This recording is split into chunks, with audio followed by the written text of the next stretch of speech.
আজকের এই অনুষ্ঠান থেকে মুর্শিদাবাদ জেলার মোট 167 প্রকল্পের উদ্বোধন ও শিলান্যাস করা হলো, যার মূল্য প্রায় 718 কোটি 19 লক্ষ টাকা।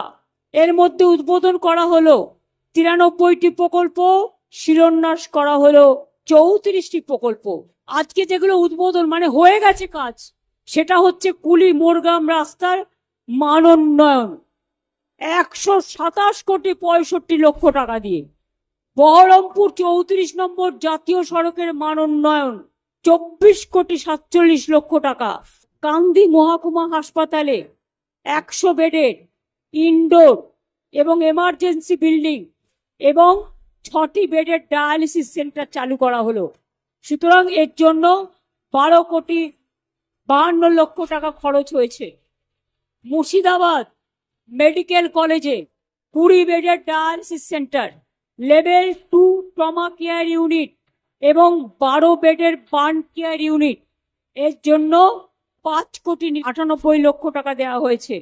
জেলা জুড়ে 15টি সুস্বাস্থ্য কেন্দ্র নির্মাণ হয়ে গেছে 4 কোটি 83 লক্ষ।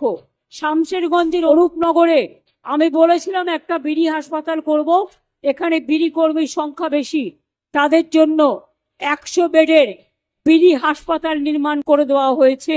ফরাক্কা ব্লকে বল্লালপুরে 30 বেডের ফরাক্কা ব্লক প্রাথমিক স্বাস্থ্য কেন্দ্র নির্মাণ করা হয়েছে।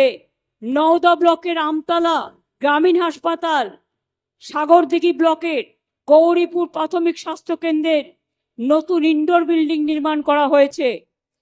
গঙ্গার ডান তীরে সংরক্ষণের কাজের জন্য 79 কোটি 51 লক্ষ টাকা খরচ করা হয়েছে।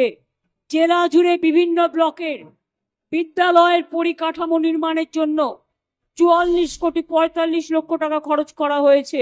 নবগ্রাম ব্লকে ছাত্রদের জন্য 2টি হস্টেল নির্মাণ 5 কোটি টাকা খরচ করা হয়েছে এবং ছাত্রীদের জন্য ফরাক্কা এবং বহরমপুরে সংখ্যালঘু ছাত্রীদের জন্য 2টো হস্টেল নির্মাণ হয়েছে।